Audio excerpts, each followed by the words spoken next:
1944 and amended the Women Securities Act.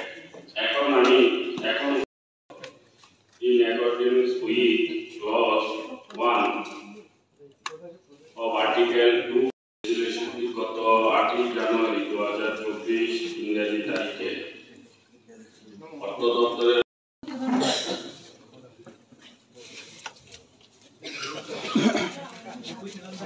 সভা be compared in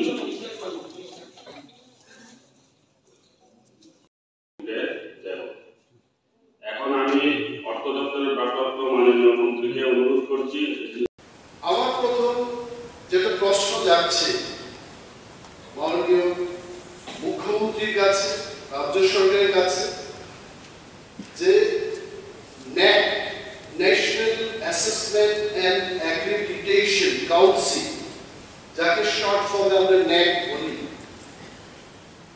এবং আরেকটা সংস্থা হলো association of Indian university AIU, এই দুইটি সংস্থা থেকে আমাদের ত্রিপুরা রাজ্যে যে ইউনিভার্সিটিগুলো হলো এরা সার্টিফিকেট পেয়েছে কিনা। If they do not get certificate from these two organizations, then ওই সমস্ত ইউনিভার্সিটি সার্টিফিকেটের কোনো ভ্যালু থাকবে না। That is why I am taking part in the discussion. আরেকটা হচ্ছে উন্নত ত্রিপুরা, শ্রেষ্ঠ ত্রিপুরা। আমার জন্মভূমি, কালকে আমাদের সম্মানীয় MLA বলেছেন এখানে যে আমার জন্মভূমি ত্রিপুরা, আমার খুব গর্ব হলো এটা শুনে। মাননীয় অধ্যক্ষ মহোদয় আপনি তখন বলেছেন ঠিক আছে, at the right time you have said ঠিক আছে, আমার কাছে খুব ভালো লেগেছে। আমার জন্মভূমি ত্রিপুরায়, শ্রেষ্ঠ ত্রিপুরায়, except Holy Cross College, NAAC থেকে A graded A category certificate, রাজ্য সরকারি কোনো degree college, not even a single degree college, NAAC থেকে A graded certificate পায় নাই। All the colleges are either in B category or C category। এই ব্যাপারটা দেখ, আমি এই হাউসে মাননীয় মুখ্যমন্ত্রীর দৃষ্টি আকর্ষণ করছি আপনার মাধ্যমে যে অনেক ডিগ্রি কলেজ আমাদের রাজ্যে সরকারি নিয়ন্ত্রণাধীন, প্রিন্সিপাল ছাড়াই চলছে, অধ্যক্ষ নেই ওই সমস্ত কলেজগুলো।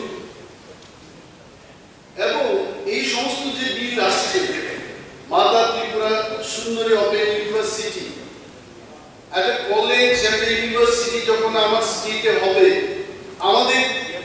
আমাদের কি ইন্টারেস্ট থাকবে সেখানে?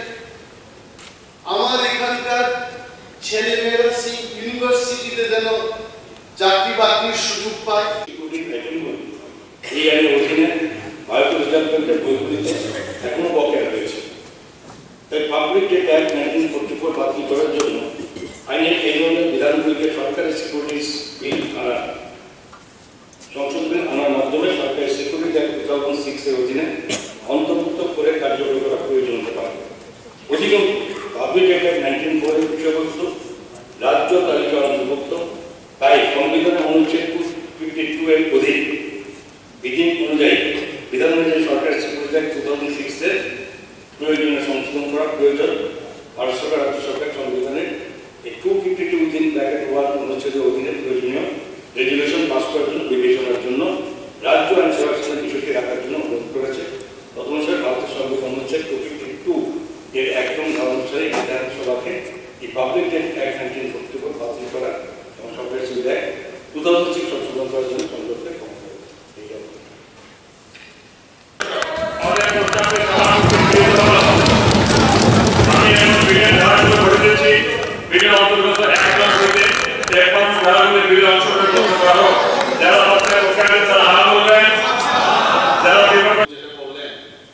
উনি যেটা শোনা সেটা শুনি, যেটা শুনতে চান না সেটা শুনবেন। অন্যান্য কয়েকটা প্রদেশের কথা বললাম, এগুলো আমার মনে হয় একটু চেষ্টা করুন, কি বলেছি এটা শোনার চেষ্টা করুন। শুনেছেন না? বড় বড় প্রদেশ, মধ্যপ্রদেশের কথা বললাম, বিহারের কথা এখানে ঝাড়খণ্ডের কথা আমি বললাম, শুনিনি আপনি?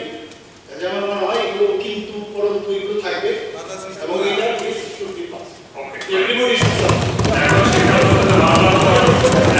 বেশি আমার রাজ্যের ছেলে মেয়েদের সংস্থান, দ্যাটস মোর ইম্পর্টেন্ট। আমার মনে হয় ডিমান্ড উই আর মেকিং, এটা সিলেক্ট কমিটিতে নিয়ে গিয়ে পরীক্ষা নিরীক্ষা করে, we are not against it. Let us study and then we'll go ahead with it. Please pardon me. Speaker Mahmoda, you also don't be happy. You also don't be happy. I am giving your answer. The Himalayan Universal Education Foundation Group has already been experienced while imparting higher education and running a self-financed university in the name of Himalayan University in the state of Arunachal Pradesh, Usha Martin University in Jharkhand, Sikkim Professional University in Sikkim. We have already gone through all its potential. Then we have decided.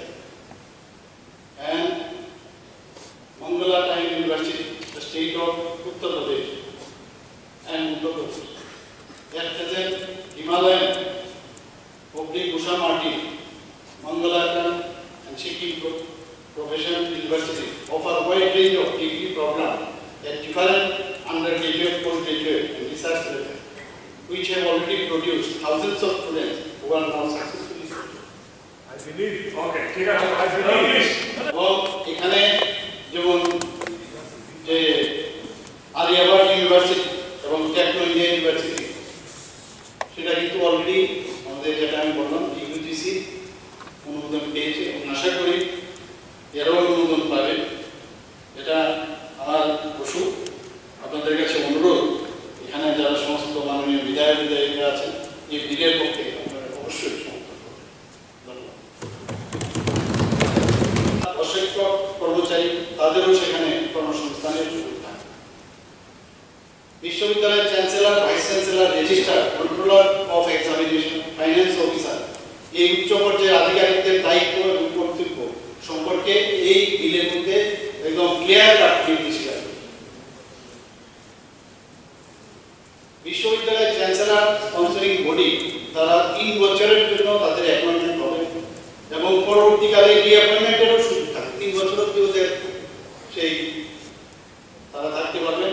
যদি 3 বছর পরে তারা ইচ্ছা করলে আবার রিঅ্যাপয়েন্টমেন্ট হবে বা অন্য কেউ আসতে পারে। এবং চ্যান্সেলর হবেন বিশ্ববিদ্যালয়ের সর্বোচ্চ আধিকারিক। ভাইস চ্যান্সেলর চ্যান্সেলরের দ্বারা নির্দিষ্ট টার্ম এবং কন্ডিশন 3 জন প্যানেল থেকে নির্বাচিত হবে। তিনিও 3 বছরের মেয়াদে নিযুক্ত করেন। ভাইস চ্যান্সেলর, রেজিস্ট্রার এবং অন্যান্য অফিসারদের নির্দিষ্ট টার্ম এবং কন্ডিশন অনুযায়ী একইভাবে তাদের উপর নিযুক্তি দেন। বিশ্ববিদ্যালয় তার গুণমান এবং স্পষ্টতা বজায় রেখে উচ্চ শিক্ষাগত পাঠদান করবে বলে আমি আশা করছি। বিশ্ববিদ্যালয়ের সর্বোচ্চ স্তরে একটি গভর্নিং বডি থাকে, যাতে চ্যান্সেলর বা ওই বিশ্ববিদ্যালয়ের আচার্য সর্বোচ্চ প্রতিনিধিত্ব করবে। এছাড়া board of management, academic council, board of examination, অন্যান্য বিভিন্ন কমিটি থাকে। এই আইন অনুসারে বিশ্ববিদ্যালয় তার নিজস্ব ক্ষমতা বলে স্ট্যাটিউট এবং অর্ডিন্যান্স চালু এবং স্ট্যাটিউট এবং অর্ডিন্যান্সের নিয়ম অনুসারে এই বিশ্ববিদ্যালয়ের ভর্তি পরীক্ষা, ভর্তি প্রক্রিয়া গ্রহণ করা হয় এবং কমপ্লিটলি এটা মেরিট অনুসারে এখানে ভর্তি প্রক্রিয়া সেটারও এখানে উল্লেখ করা আছে। বিশ্ববিদ্যালয় এবং তার অ্যানুয়াল রিপোর্ট সবসময় তৈরি করবে এবং প্রতি বছর নিয়ম অনুসারে তার অডিট করার এই বিলের মধ্যে উল্লেখ করা আছে।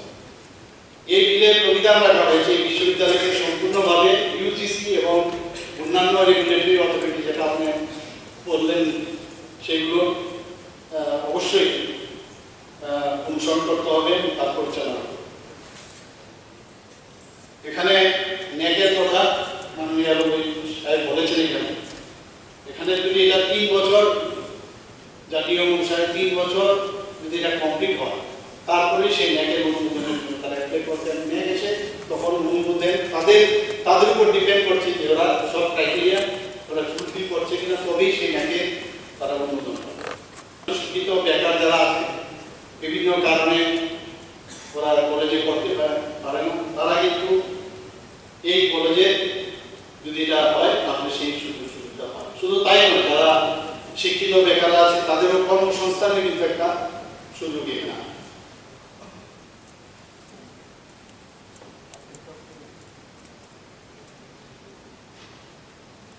যারা অনেকে আসে 3 বছর পর ডিগ্রি নিয়ে পাস করতে পারেন, কারণ মাঝখানে বিভিন্ন কারণে তাদেরকে স্টপ করে দিতে হয়। তো যারা এই ধরনের যারা রেগুলার কলেজে গিয়ে পড়তে পারে না বিভিন্ন কারণে, আর্থিক কারণে হতে পারে, বিভিন্ন কারণে, তারা অনলাইনে এই সুযোগ কিন্তু এই ওপেন ইউনিভার্সিটির মাধ্যমে সেই সুযোগটা পাবে এবং তাদের যে স্বপ্ন সেটা কিন্তু পূর্ণ হবে। এবং শুধু তাই নয়, এই অনলাইনের ফাঁকেও তারা অন্যান্য বোর্ডেও বিভিন্ন পড়াশোনা এবং অন্যান্য কাজেও তারা কাজও করতে পারবে এবং সেই ওপেন ইউনিভার্সিটির সাথে যুক্ত হয়ে তাদের যে ইচ্ছা যে ডিগ্রি পাওয়ার সেটাও কিন্তু সেটা তারা পাবে।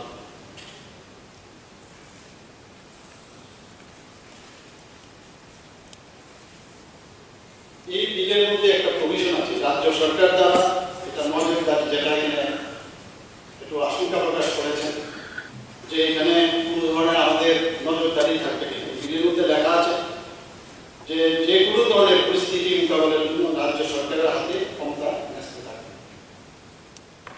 বিশেষ পরিস্থিতিতে রাজ্য সরকার বিশ্ববিদ্যালয়কে ইউজিসির সাথে যোগাযোগ করে ডি-রিকগনাইজেশনের ব্যবস্থা রাখে। ডি-রিকগনাইজ করা যায় যদি কোনো রকম অনিয়ম হয়, তার জন্য এই বিলের মধ্যে তার উল্লেখ করা আছে। শুধু তাই নয়, ইউনিভার্সিটিতে chancellor, vice chancellor, registrar, controller of examination, dean of faculty, chief accounts officer, finance officer তারও নিয়োগ করার এখানে বিধান রয়েছে। কাজে এখানে কর্মসংস্থানের সুবিধা রয়েছে, আমাদের ত্রিপুরার লোকের মধ্যে সুযোগ পাবে। শুধু তাই নয়, এর জন্য assistant professor, associate professor, professor তার উপর সেখানে থাকবে এবং সেখানেও আমাদের যে কর্মসংস্থানের বিষয় আমাদের ত্রিপুরা থেকে অনেকে সেখানে সুযোগ পাবে। প্রফেসর নিয়োগ হয়েছে, রিমেম্বার কোন দিন ত্রিপুরার ইতিহাসে, কিন্তু দেখলাম বকরম তারা টিপিএসসি দিয়েছে, আমার কিছু না। কিন্তু কি করলাম, ওই অভাবটা ডাইরেক্ট মুখ চলে কেন ইলেকশন ডিক্লার আমি তাদেরকে নিয়োগ মানে সিলেকশন করেছি টিপিএসসি বলো যে আমরা কত মুশকিল করে যাবো, কোন দিন আমি পোস্ট করবো। সমস্ত প্রফেসররা অবাক যারা তারা চলে গেল মোহনপুরাদের ডিস্ট্রিবিউট করে দিয়েছে, হায়ার এডুকেশন ডিপার্টমেন্ট বলছে তাদের আসুন, ওরা জয়েন করে। এইটাতে কোথায় সব দেখতে হবে ট্রান্সপারেন্সি আছে কিনা, মেইন জিনিসটা। তবুও আপনাকে বলছেন যখন আমার ডিপার্টমেন্টে যদি হয় আপনাকে ওকে ফাইন, ঠিক আছে, ডাবল দাও। Selected candidates for your kind information, honorable LOP, Government of Assam একসঙ্গে মাননীয় স্বরাষ্ট্রমন্ত্রীকে দিয়ে চাকরি মেলা করে 25,000 অফার এভাবে ডিস্ট্রিবিউট করেছে। Government of Madhya Pradesh, government of Rajasthan, there many instances. তো আমরা তো শিখি প্রতিদিনই বিভিন্ন রাজ্য থেকে, বিভিন্ন নেতৃত্ব থেকে। আপনারাও এডিসিতে যে অফার প্রদান করেছেন, চাকরি দিয়েছেন কতদিন আগে, আপনারাও দেখবেন এডিসিতে আমাদের অনেক জনপ্রতিনিধিরা আছে, সেভাবে আপনারা প্রদান করেছেন কি। তো দেয়ার আর মেনি ইনস্টেন্সেস, তেমন মনে হয় না লিগ্যাল কোনো বার রয়েছে, কারণ চাকরি দেওয়ার আগে ল ডিপার্টমেন্ট থেকে ভেটিং নিয়েই সমস্ত কিছু প্রদান করা হয়েছে। কারণ আমি বলছি তার জন্য মাননীয় অধ্যক্ষ মহোদয়, বিরোধী দল থেকে আজকে বিরোধী দলের কাছে প্রশ্নটা উঠিয়েছে, তার আগেও যখন আমাদের মাননীয় মুখ্যমন্ত্রী, মাননীয় কৃষিমন্ত্রী এভাবে অফার প্রদান করেছে, টিপ্পণী মারা হয়েছে যে পাবলিসিটির জন্য আমরা এভাবে অফার প্রদান করেছি। তো সরকার আমরা